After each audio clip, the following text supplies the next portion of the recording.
En amour, comment construire un bonheur à deux? Vous me connaissez, mes amis, Germain Roncary, psychopraticien coach de vie relationnelle et sentimentale et organisateur de marche d'évolution sur le chemin de Compostelle où nous parlons d'amour. Les prochaines marches en juillet et en septembre, les autres sont complètes. Donc voilà, allez sur mon site pour avoir les infos. Écrivez-moi, je vous donnerai toutes les infos. Alors oui, comment construire un bonheur à deux? Rappelez-vous, l'amour est fait de deux énergies, la passion et la raison. Euh, c'est comme un bateau, il y a la passion, ce sont les voiles, et la raison, c'est le gouvernail. Et c'est très important d'avoir les deux. La passion seule, eh bien, on ne fait confiance qu'à nos sentiments et on ne sait pas trop où on va. On peut être emporté et se fracasser contre des mauvaises routes, sur des mauvaises routes.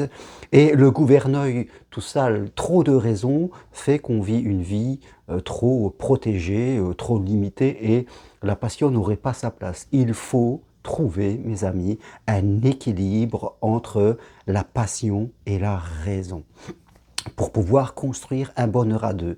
Rappelez-vous, c'est important, je le dis, mais ne cherchez pas à tomber amoureux. Tomber amoureux, aimer une personne, il y a une notion de temps, quelque part, et on va tomber amoureux d'une personne à force de la connaître, et aussi de la vie que l'on va construire ensemble. Ce sont ces deux choses cumulées qui vont nous apporter ce bonheur à deux, parce que nous sommes les architectes, nous sommes les créateurs. Au début, on ne peut pas tomber amoureux d'une personne, on peut avoir une attirance plus ou moins forte envers quelqu'un. C'est une attirance, parce qu'on ne connaît pas la personne d'une manière globale. Et l'amour, le vrai amour, celui qui dure malgré les années qui passent, eh bien, va se nourrir d'autre chose que de l'attirance au début. Et je dirais qu'il faut se méfier quand quelqu'un est trop attirant, correspondait presque à tout ce qu'on attend, parce que là, on risque d'être aveuglé. L'autre en face, c'est peut-être quelqu'un qui surjoue pour nous séduire, et nous sommes aveuglés par notre désir de ne plus être seul et d'être avec quelqu'un d'aimé, et on risque de se fracasser par aveuglement. Donc, construire un bonheur à deux, mes amis, il y a forcément la notion de temps.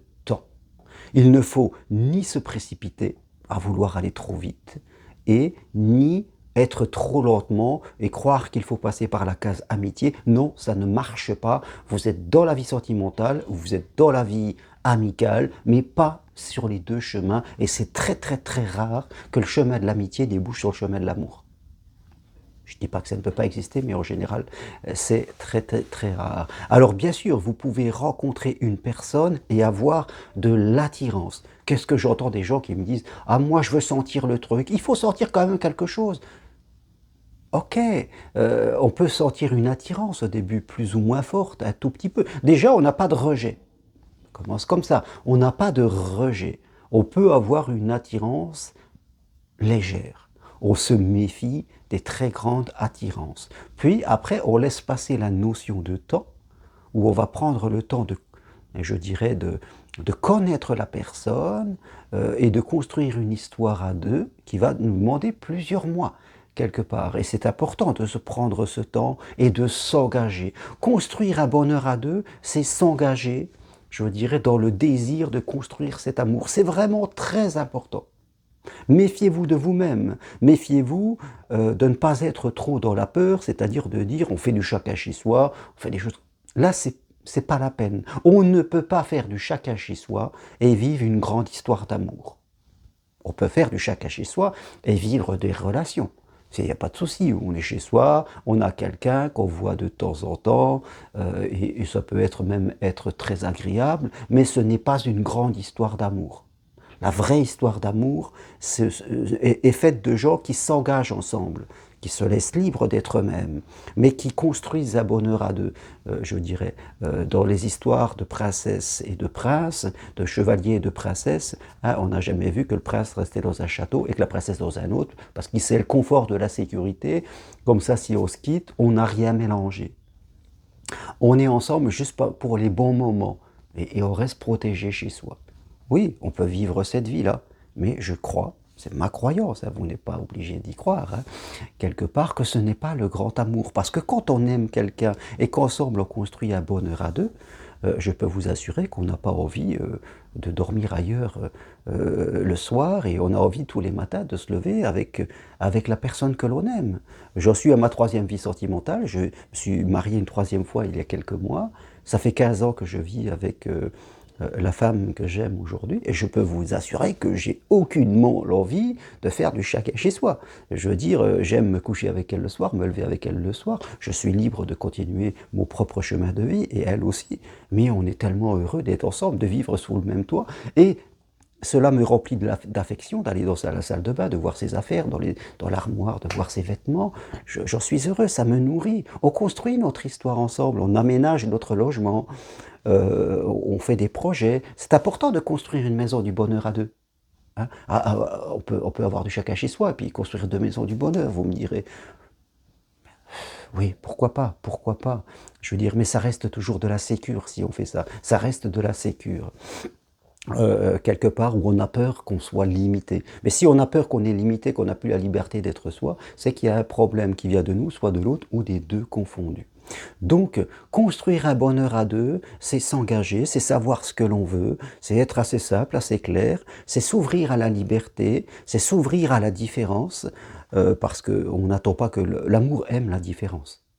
L'amour déteste la ressemblance. On ne fait pas Dupont et Dupont, du copier-coller. Je veux dire, ça n'aurait aucun intérêt. On ne peut pas vraiment tomber amoureux de quelqu'un qui est le clone de nous-mêmes. Forcément, on tombe amoureux de la différence. Et je le répète, on tombe amoureux de la construction d'un bonheur à deux. Donc aujourd'hui, si vous êtes seul, ou si, quand vous commencez une relation, eh bien, engagez-vous dans cette construction d'un bonheur à deux. Et vous verrez que quand vous y serez, vous aurez vraiment la sensation que vous êtes les constructeurs, quelque part. Voilà, on reste libre et on construit ensemble. C'est ça la vraie histoire d'amour. Et si vous êtes avec une relation où vous êtes tout le temps en train de construire le bonheur de l'autre, mais pas le vôtre, c'est que vraiment il faut vous interroger sur la finalité de cette relation. Voilà ce que je voulais partager avec vous aujourd'hui. Construire un bonheur à deux est fait de sentiments, de passion, mais aussi de raison, d'engagement. C'est nous qui construisons un bonheur à deux. On peut avoir une attirance au début, ce n'est pas encore de l'amour, c'est une attirance qui va évoluer et se transformer en amour parce que nous construisons justement ce bonheur à deux. Voilà ce que je vous invite à retenir aujourd'hui.